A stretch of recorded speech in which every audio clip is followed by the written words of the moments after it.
And good evening to all our fellow listeners and followers. Tonight is Sunday, December 3rd at 8:21 p.m. This is Federico Lines of States First Radio and Seth Hancock of Seth Hancock Reports. Matt Erickson of the Patriot Corps. Welcome, and this is Restoring the Constitution. Tonight's episode is Electoral College or Popular Vote. Which is better, and what did the framers visioned? I'll take it up with Seth to begin, and then Matt and myself. So, Seth, take it away. We're talking about the Electoral College tonight. I know there was Federico had sent me a video of a Harvard professor kind of poo-pooing the Electoral College and in favor of more direct democracy. And we need to understand what the framers intended for the Electoral College, and effectively, they were worried about direct democracy. I mean, democracy is two wolves and a sheep voting on what's for dinner. I mean, it's the tyranny of the majority is not what we want. We want liberty in this country, and so they feared that democracy can lead to mob rule, and the Electoral College is just one of the many kind of safeguards to kind of protect against tyranny, and the tyranny of the majority being one of those tyrannies. And, basically where democracy really counts, where we should really value democracy is in our vote for Congress. Congress is supposed to represent the people. And then, the Senate, obviously, we have the 17th Amendment that made that more democracy, making a direct vote by the people, which the Senate was not supposed to be a democratically elected body. It was supposed to be selected by the states. And, so it's just the Electoral College is one of the many safeguards that was put in place to try to protect against tyranny. And we should value it, and we should basically protect these safeguards. I mean, we've lost so many safeguards, and we've lost so many of our liberties over the years.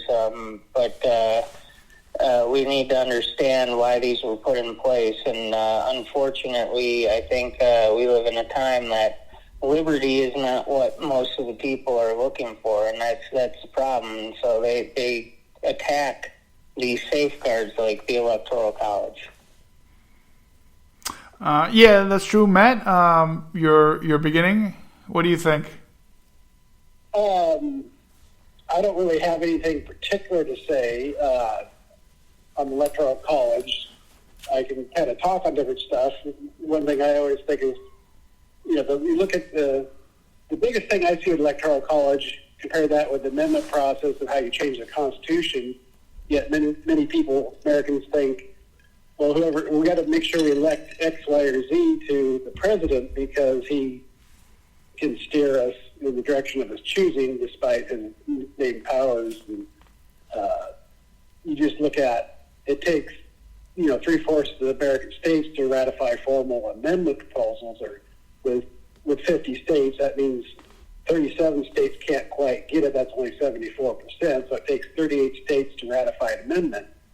And you look at the Electoral College under the 2010 census, the state of California had, I think, 55 electoral votes total, something like that, and then I think it's 53 for representatives and 2 senators. Well, then in 2020, they gained population, but not as much as some of the other states, and they lost 1 representative, so they had 52. Currently, California has 52 electors for the representatives, and then 2 for the senators, so they have 54 electoral votes for electing the president. Well, if you look at the the 14 least populated states of the Union, they only have 14 electoral votes. And so if you look at, it takes 14, so the 14 least populated states of the American Union, with, I don't know, I should have checked to see what their population is, but a very small amount of population is some of the, states like Wyoming, I think we have like 600,000 or 700,000 people. And the 13 least populated states can absolutely prevent a constitutional amendment from being ratified.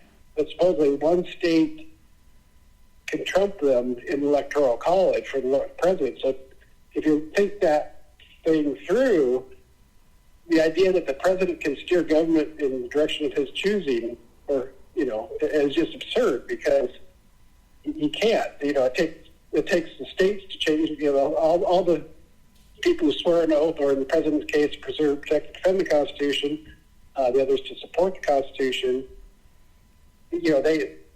Their oaths signify their subservience to it. They are absolutely prohibited from ever changing the main powers of the Constitution that they may directly exercise.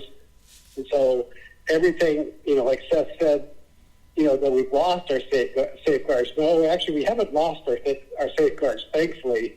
We may have misplaced them because we just don't know what we're doing, but we can throw off this, what I call the make-believe rule of paper tyrants, because it's all based on fraud and deception.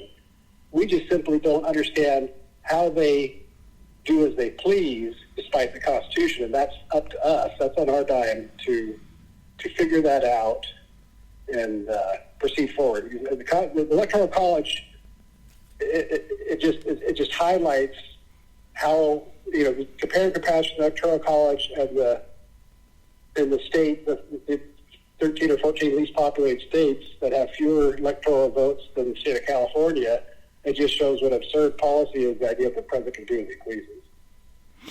I see. No, that's a good point. The one thing that these two Harvard intellectuals, left-wing intellectual professors, said that every country in the early 19th century and 20th century modeled after the United States and created some sort of electoral college, but then later they gave it up because, they didn't give the reasons. But one of the reasons was political revolutions, social revolutions, Civil War.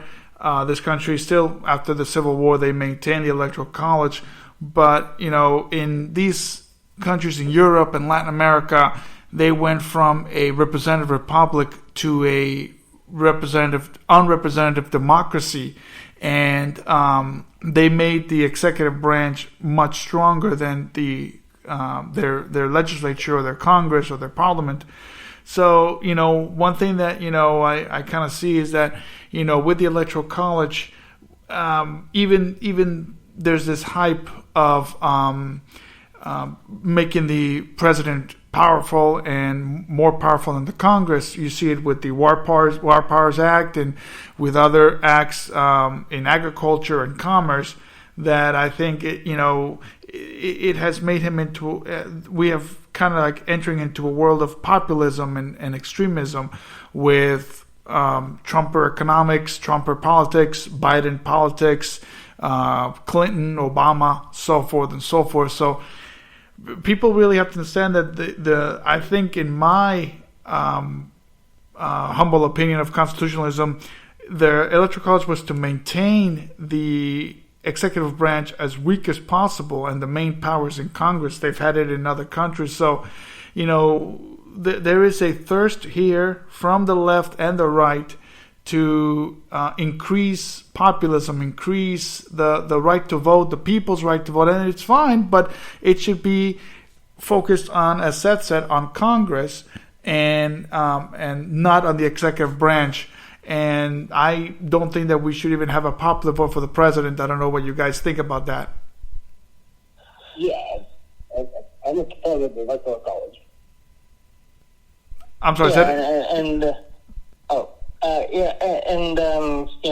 like you were saying, we've got this view of, and people kind of affectionately talk about the president being the most powerful man in the world, and I'm like, I think the people are supposed to be, the individual is supposed to be the most powerful person in their life, and we've kind of lost that, and Congress is where our power should lie in terms of voting.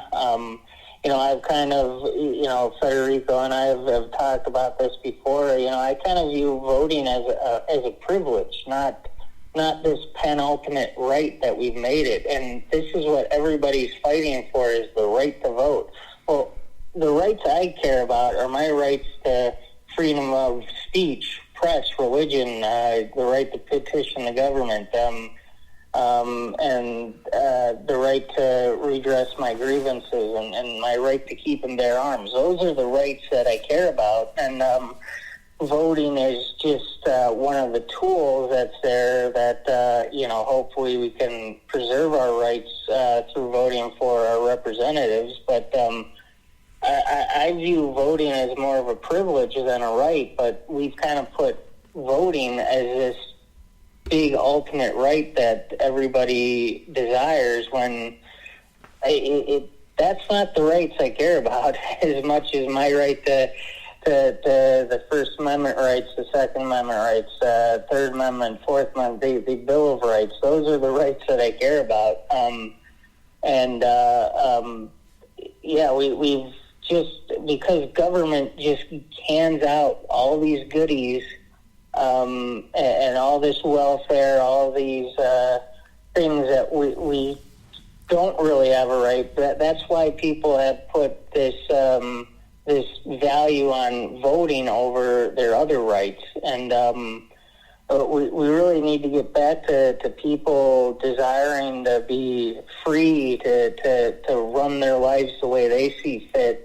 And we need a government that is there to protect our liberty, not to give us free stuff. Matt? Yeah, I don't have anything else to add right at the moment. Okay. So I mean, as Seth was saying, we whatchamacallit, I see it as you're right, and we have spoken about this before, where voting is more of a right, more of a privilege than a right. But both the left and the right have made it so that it's too much of a people's voice, and has created a bit of an executive tyrant on that, and more than just an executive tyrant, a political celebrity. And I think the famous lobbyist Jack Abramoff once said that Washington's like Hollywood but with ugly faces. And until Barack Obama came on board, and then Bill Clinton, that they came with pretty faces, and that's all it's cared about. So I mean, basically, it's when I saw those two professors, they're just aching for a sense of a populist ideology of democracy and all that. So I just my quest here is to make them known that the Electoral College does serve a more purpose than the popular vote.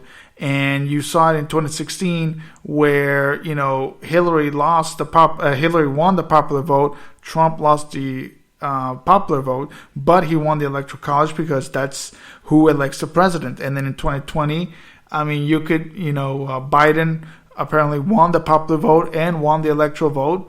And the only time where I see where there's been grievances is in the election of 1824, but yet again, nobody reached a majority there, and the Congress sought to elect John Quincy Adams as the president. The same thing happened in the election of 1800. Thomas Jefferson was elected. Nobody got the majority, so Congress, after the, I think, 36th ballot, Congress voted for Thomas Jefferson. But there's, sense of, I would say the Andrew Jackson kind of felt betrayed or anger about it, but that's how it's written in the Constitution, and you cannot you cannot show anger towards this principal document as Andrew Jackson did, or even Donald Trump did. So it's just the way of the world, the way of the nation is, and we just have to just take it day by day. And if I don't want to remove it, I don't want to amend it or repeal it. If this person lost, he lost, and then we move forward to find the best candidate that suits us better, the best weakest candidate, because that's what the executive branch is, and that's just my belief, to try to tell people that stop believing in this fascination of a populist ideology of a tyrant, and just get back to what it really means and all that. So that's my 2 cents worth on educating the American people on the Electoral College versus the popular vote. And one of the things is that we one of the things, going back to the original intent of the Electoral College, if you look early on in our nation's history, the president was selected by winning the most electoral votes, and the vice president was whoever was the second highest electoral votes. And so wouldn't that be great if we had Donald Trump as president and Hillary Clinton as vice president, or Joe Biden president, Donald Trump vice president? I think that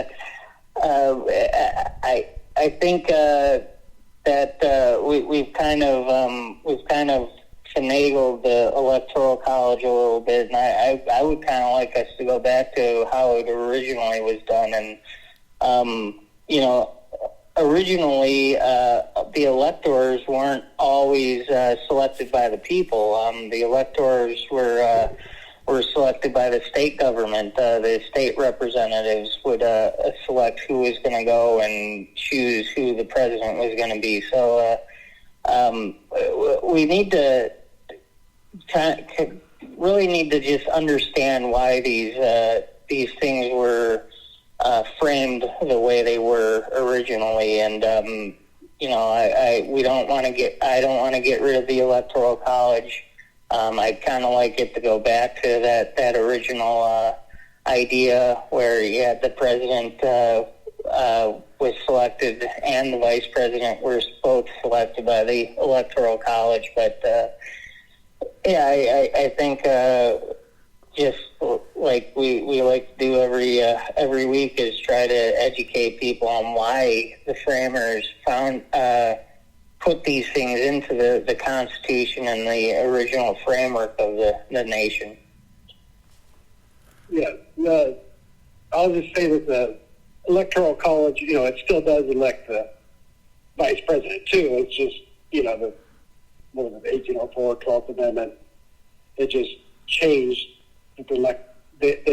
Electors would choose, they're not really the party, but the man was running for president, the man was running for vice president. So the Electoral College still elects the vice president also, but it's not like it was of old, and the second place guy got it. But to me, I don't, whether, as much as I dislike the 17th Amendment, as much as my whole thing is I don't necessarily care who gets elected to the Senate, to the House of Representatives, the president, or who's appointed to the Supreme Court. To me, it doesn't matter who they are, or their political positions per se. It matters is what are their enumerated powers that they can exercise and implement using necessary and proper means. Because they all have to swear an oath to support the Constitution, and that means they only have named powers they can only exercise throughout the Union directly using the necessary and proper means. So everything beyond that high standard that those guys are powerless to change is nothing but deception and fraud. So, I don't say the voting isn't that important to me per se, and who wins isn't that important. It's what are the named powers, and how do what these guys think Okay, I've been elected, and this is my platform, and so I've been elected to pursue this platform. Well, no, you've been elected to support the Constitution, and everything they do beyond that is literally by deception. I say that we can cast off 200 years of false rule inappropriately extended over us because nothing all of them together have actually changed the Constitution any bit whatsoever. It's just a big sounding light show that we get sucked into and spend all our time pursuing all the minutia instead of getting down to the root problem. Is, I say that we face that one political problem. I call it the make-believe rule of paper tyrants, or also I say another way, the peculiar conundrum, the odd phenomenon of how do members of Congress and federal officials who swear to support the Constitution, which will signify their subservience to it and their inability to change it, how do they bypass or ignore their normal constitutional parameters and impunity? That's the single federal problem we deal with politically. All the different subsets and symptoms of that are rather irrelevant. We have to sweep away all the distractions and get, we keep thinking that when everyday federal practices run up against the founding principles of our American government that are supported by the supreme law of the land, we see fundamental principles being confronted by everyday federal actions, and federal actions seem to trump them. And so we say, boy, I don't know how these guys, they're all powerful wizards, they're magic genies. No, we have to sniff out the source of the stench behind the curtain and pull it back and expose the fraud. Because nothing, this Hollywood thing you talked about earlier, they can be pretty or they can be ugly, but it's all a sound and light show to deceive us and distract us. They're not all powerful wizards. My job, I feel, is that of being the heckler in the audience of a guy who says he's a magician or a political magician, and look at these powers I can exercise. No, look at it here. So my job is to point out the hidden wires, the trap doors, the false panels, to show how these guys are all frauds. They don't even necessarily know it. They've been, look at the king's, clothes. The emperor has these beautiful clothes. No one's vacant. We have to go back to a literal understanding of things and understand what they are. That's what my Learning the Constitution in 1 year class is going to be concentrating on in in January. I start up January 1st. But it teaches the fundamental principles of American government according to the Constitution. So in 1 year, we'll study the originally ratified Constitution. And after that, basically, we'll have a Learn the Amendments in 6 months program to go through the 27 ratified amendments. But we have to understand, we got to, like I say, search behind the curtain and pull it back and expose the men or women behind the curtain that say they're all powerful. We look at this image blowing thunderous hot air. No, we have to ignore that whole distraction and get back to the fundamental problem is, how do these guys who swear to support the Constitution do as they please? That's the only thing we face. Everything else is irrelevant. We have to ignore all the minutia and get to the root of the problem that we face.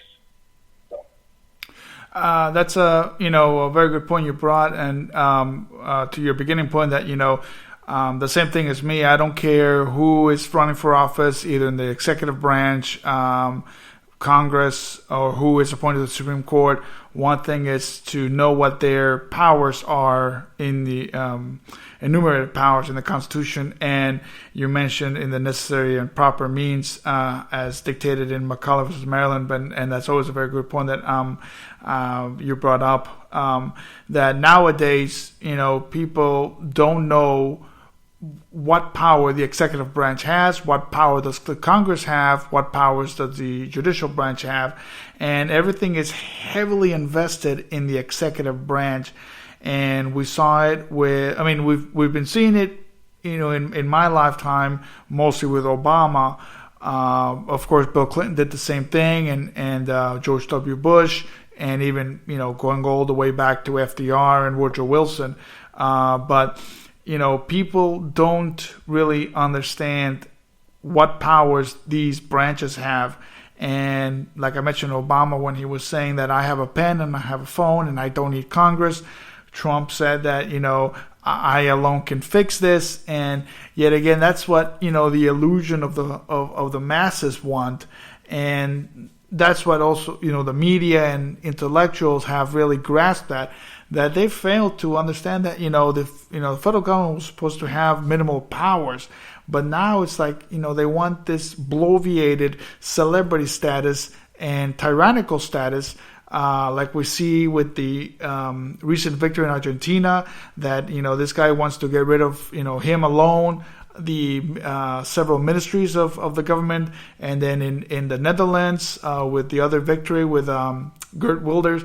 And that's fine and dandy in those countries, but here it was never meant to have this central autocratic system of government within, central power. So again, with, the banking system, the agricultural system, the commerce system, but, dating, again, there's always been, and I know that you've covered it before in your past readings, Matt, where it didn't really, it exploded in 1913, but it really was even before 1913, and has this Hamiltonian and progressive ideologies that, looks the other way and wants a big, Papa Bear government to help them, protect them. And that's not really what the founders vision. And again, in part, this electoral college is really to get away from that. And again, I don't care who constitutes the government. I want them to constitute it properly and with knowing what their powers are. So, that's basically it.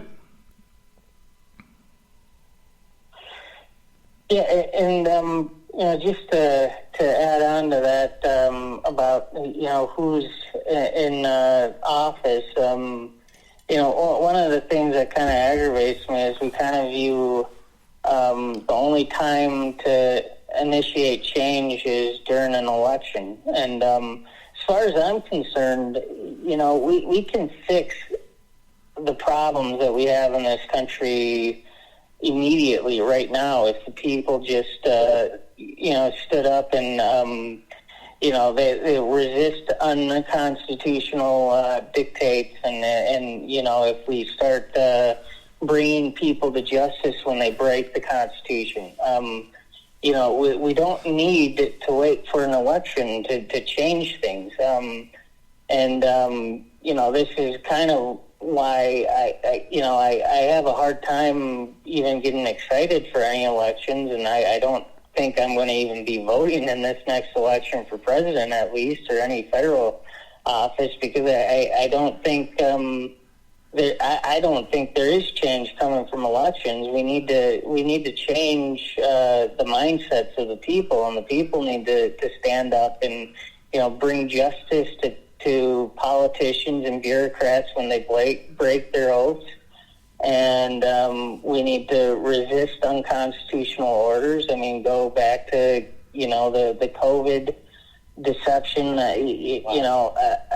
From the very beginning of that, my biggest thing was like with face masks. I don't think face masks worked, but my biggest issue was the government doesn't have the authority to mandate what I wear, and that's what we really need to focus on. And I don't have a problem with people voting, but your focus should be on what are we doing in the here and now to stop tyranny. If you view voting, if there are candidates worth voting for, go out and vote for them. But the focus needs to be on stopping the tyranny now. And we don't discuss that much because everybody's so focused on elections. I think elections are a distraction also. I'll find it dandy to vote, but I would spend a lot of time electioneering, to try and elect a certain person. Right knight, savior, whatever, who, especially when they exercise unlimited power, they're going to become devils in time. And so we have to get back to our Republican form of government of the main power implemented using necessary proper means. Therefore, you limit the authority, limit the actions they can do, and you get back to individual liberty and limited government. And then the people who are elected have far less ability to do things, impact things, and it just starts reversing the whole cycle that's been built up over, really about 232 years since 1791, when I say we, under Alexander Hamilton, getting his bank in the United States and kind of we're living his nightmare of the implementing the powers. Necessary and proper really means convenient. No, it doesn't. Anyhow. Yeah, and like I said before, I think Alexander Hamilton and his band of Federalist Hamiltonians kind of began a very unusual and cruel way to ruin. I mean, I know Hamilton was a framer, one of the framers, but yet again, I think he did it the wrong way. And then, of course, you had some heirs to the framers. Daniel Webster came to some ideas on what is the, powers of the federal government and really acceding to those powers. And then, as it progressed, it kind of goes into that lenient way. So, but my last thought would be, educate yourself. Don't just vote because he has a pretty face or he promises you, or he or she promised you something. Aid to Israel, aid to Ukraine, bomb Israel, bomb Ukraine, whatever, just because he has that person is charismatic and charming as Gavin Newsom tends to be, or Ron DeSantis, don't just say, I'm voting for him. See if he's going to really understand the Constitution and know what his powers are. Quite frankly, candidates of today on both sides, since we only have a two-party system, but, they just want to increase the size of the federal government without any means, without no means or no proper ways. They just want to increase it.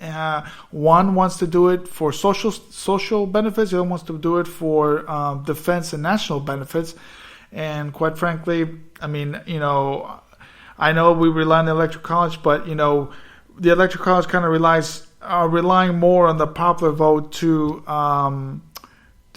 elect these type of people that do not care about the Constitution. They don't care to know their enumerated powers. They just want to have a pen or a phone, and they alone can fix this. And quite frankly, I mean, I'm gonna start a campaign to abstain and hope it reaches out to people, and because it's not worth it. I mean, in 2020, when I saw Biden versus Trump, I didn't see no reason to vote for either of them because they spoke the same language of federal tyranny and a bloviated federal government. The same thing with Obama and Romney, Obama and McCain, and so forth and so forth. So, I mean, I think we need to probably get rid of Amendment number 12 that kind of removed the vice president from that ticket, that whoever got the second one up became the VP, regardless of political allegiances or party, and brings back that nucleus. I wouldn't mind seeing a Trump-Hillary Clinton presidency, and I think you could get more of a balance than when you get a Trump or Pence or Biden-Harris. So that's my I hope that people get to do a little more research and know that powers are not really vested in the federal government, whether in the executive, judicial, or legislative branches of the federal government. Power resides within the states, within you. Local government, state and local government is where the power is, and where people should really focus on that.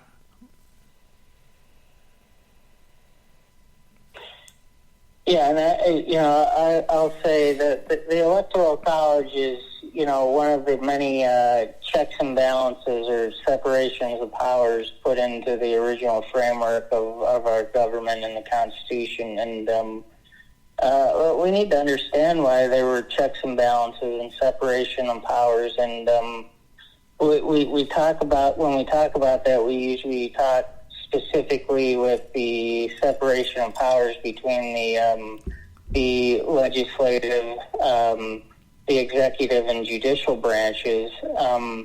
But it's also a separation of powers between the federal, state, and local government. And, each one is supposed to have a different kind of goal and different powers invested in each one of these levels of government. And as I've seen, as a reporter covering local government here in Illinois for getting close to 2 decades now, I've noticed that there is no local control anymore. And when it comes to elections, one of the best things we could do is focus on local elections and getting people in place that are willing to resist the federal government when they overstep their authority. And so, I think, like we've said here tonight, that we need to not focus as much on elections, but what we can do right now. But when it comes to elections, we need to focus more locally and state level races than the federal races. And so I think we just need to kind of refocus ourselves and on what we can do as individuals, and what elections really matter the most. And I think local and state elections are the more important elections. Yeah. I say when people talk about elections, okay, state, local versus federal, and I still say, my goal isn't on the state and local, but it's to remove the improper federal mandate on all the reserve powers of the state. And so, rather than concentrating on elections, just concentrating on methods of bypass to understand, we have, if we still look at this magnified image in thunderous hot air, we see this powerful wizard. And, if we're going to, try, bring me the ruby slippers, Wizard of Oz type of thing. If we follow his commands and think, oh man, we got to bow down before him, we got to do this, he can dictate to, his underlings who, we just can't fall into that trap. It's not who they are, it's what are their named powers. And, when the U.S. Constitution was ratified by the several states of the Union, that divided allowable governing powers in the country into named federal powers and reserved state powers. And we just have to understand, those reserved state powers give them a lot of these different things they can do, but federal government, we've got to remove that improper federal mandate that is mandating uniformity among all the states and all the states' reserved powers, where the states have the full power and authority to go forward 50 different ways on all these subjects that the Constitution doesn't cover. And we have to, I say, you usually have to ignore elections, but concentrate. You have to learn how to get away with doing what they're doing so we can free the states to go forward 50 different ways. Also, you have competition among the states, hey, these guys over here, look what these guys over here doing. Well, the federal government doesn't want that. They want a uniform mandate from dictated on high to, when you have competition, you can see, wow, these guys, look at what these guys are doing. When you go to a shoe store,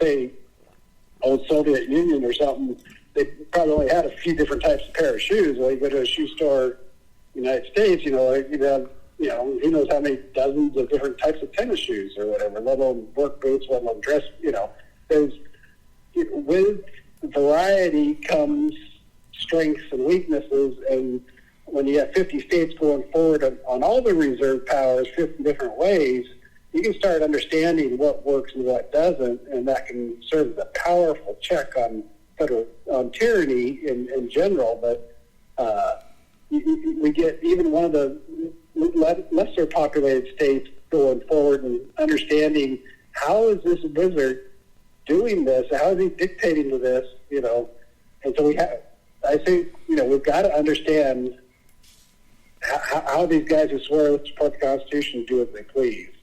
And even when it seems to oppose the Constitution, how they get away with it. And that's the thing that we have to concentrate upon. Yeah, and you mentioned competition and the role of competition between the states and all that, and that's a great aspect if we want to discuss later on about the Commerce Clause and who has the power for commerce and who has the power to enforce or regulate the commerce, but that's for another topic of discussion. But Matt, it was great. It was a great pleasure that you came on board. Hopefully you come back next week. Seth, it's always a pleasure. And may you all have a great week ahead, and we'll be in touch. Thank you. Good night. Good night. Good night.